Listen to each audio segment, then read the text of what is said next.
First Australia's on fire, then we have a viral pandemic, and now we got goddamn murder hornets. I swear Mother Nature's trying to kill us all.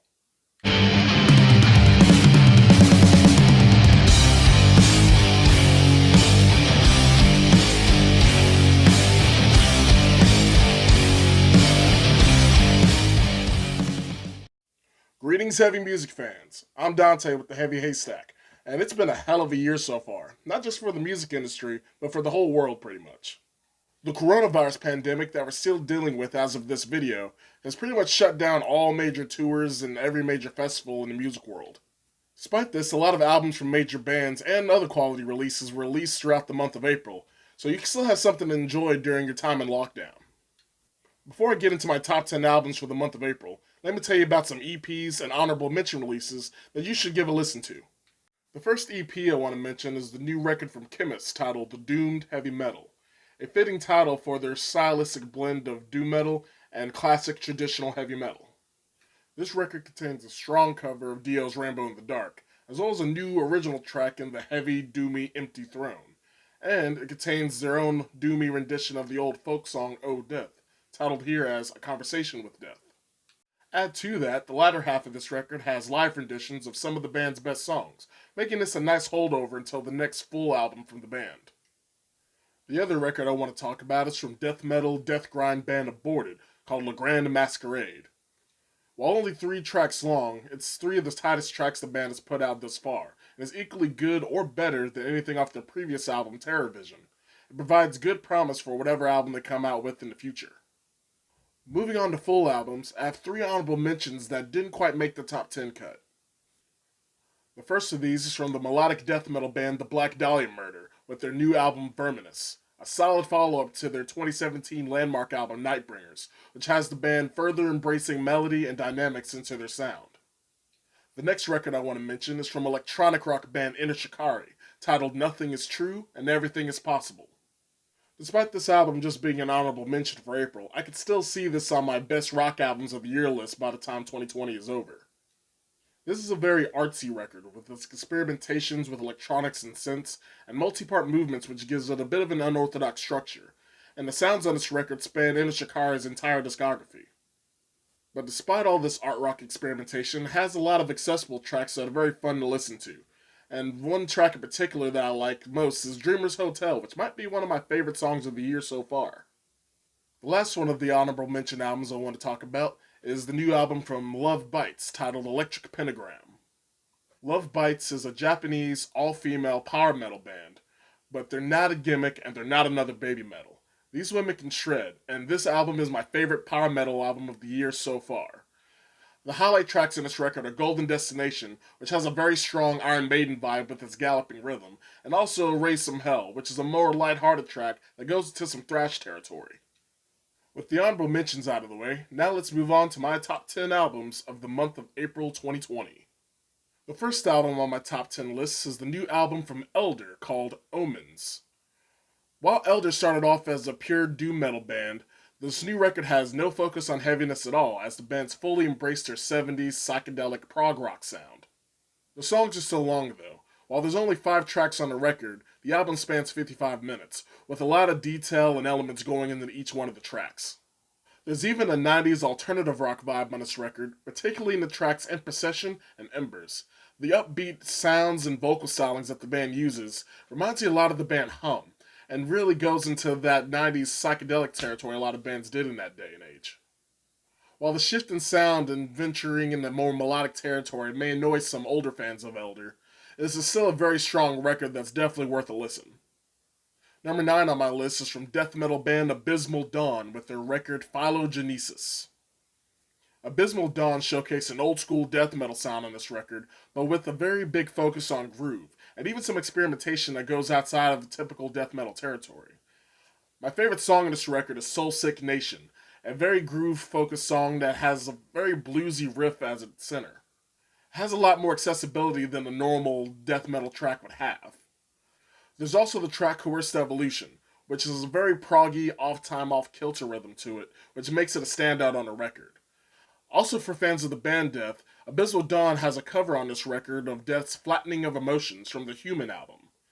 It's a good showcase of where they get a lot of their influences from and why there's a mixture of groove as well as progginess throughout this album. The number 8 band and album on my list I'm gonna try my damnedest to pronounce correctly, and that's the band GAUPA with their album Feberdrom. GAUPA is a Swedish stoner rock band that's relatively new to the international scene, though they already made a big splash with their self-titled EP back in 2018. The band implements a lot of progressive rock elements and atmosphere into the sound, and their frontwoman Emma Naslund has a very charismatic voice that ties the whole sound together. I love doom and stoner rock. It's probably my favorite genre as of recent, and I always love a band that does something a little bit different to stand out in that world. Sweden has a strong reputation for bands in the doom, psychedelic rock, and stoner rock genres. One of my favorite albums from last year was from a Swedish band called Skräckhodlen.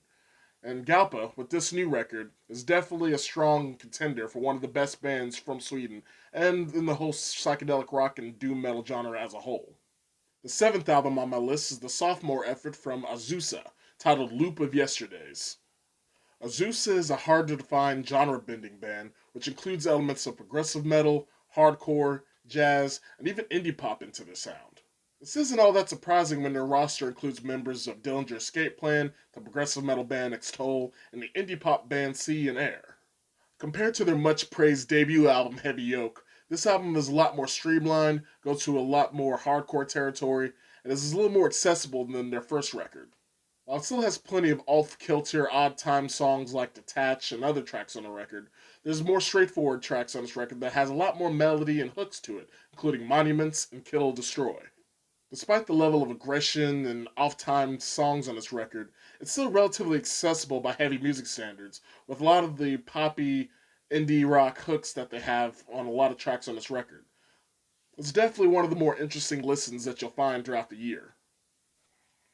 Moving on to number 6 on my list is the new album from WOLFHEART, titled Wolves of Karelia.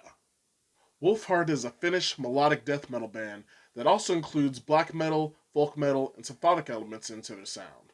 While the black metal and death metal elements of the sound bring a lot of ferocity and intensity to their riffs, the folk metal elements bring a very unique rhythm and tone to it. And the symphonic elements create a nice, icy, chilly atmosphere that makes these songs a lot more epic.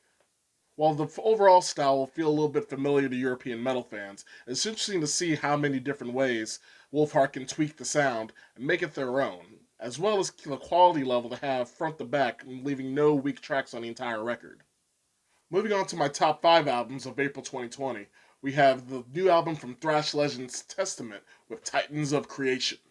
One of the ways Testament always stood out from the rest of the classic thrash metal pack was that they were one of the first bands to modernize their sound with groove metal elements, and Chuck Billy started incorporating more extreme metal like growls and high screams into his vocal work. The band continues that trend on this record, as well as including a lot of strong anthems on this record, including World War III, Night of the Witch, and album favorite Children of the Next Level. Testament is still going strong in 2020 with this current quality streak, and don't really seem to be showing any signs of slowing down.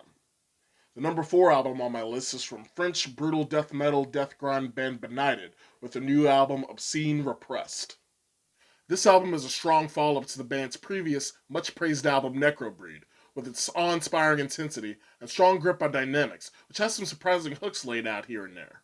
The standout and favorite track on this record has to be Implore the Negative, which has a surprising guest spot from Hatebreed's Jamie Josta. Josta's more intelligible, accessible vocals provides the nice melodic edge to the track, which gives it a nice gateway for the more heavier or extreme songs of the album. The number 3 album on my list is the latest from August Burns Red, titled Guardians. On this latest record, ABR continued their well-established brand of technical metalcore, but with a higher level of melody than they have in the past, not just with the guitars, but with the vocal work as well. Songs like Paramount, Bones, and especially Lighthouse have strong melodic vocal choruses that are used to a much higher degree than the band's ever done in the past. Despite the increased use of melody, this record is still heavy, and fans of the band should still find a lot of familiarity with the overall sound.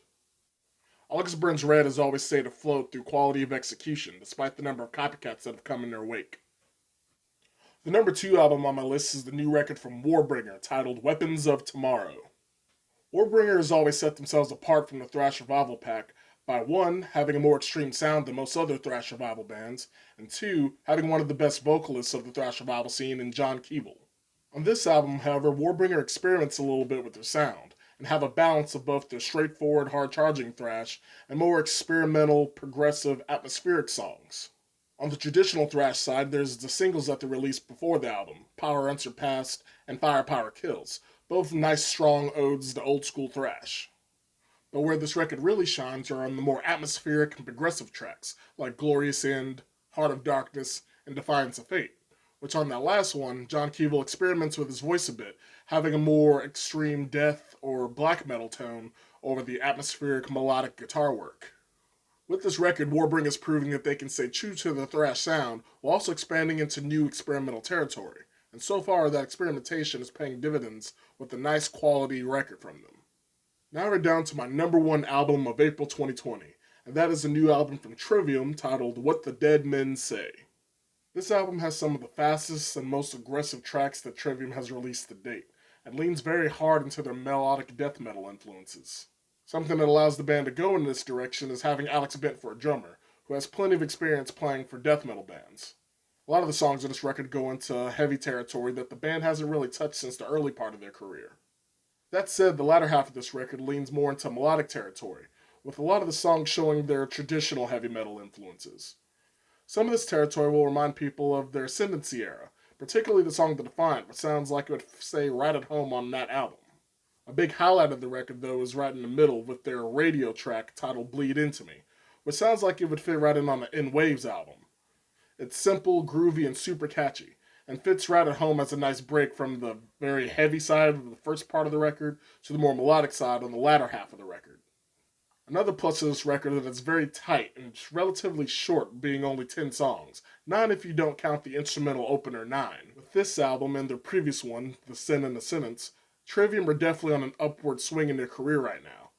They may not get to the level of the next Metallica like they were being touted as in the early part of their career, but they are definitely going higher in popularity, and if they keep making records like this, they'll definitely just continue to grow their legacy as the years and albums come forward. The band's previous album made number 3 on my favorite albums of 2017, and with this album is sure to go high on the best metal albums of the year list as well.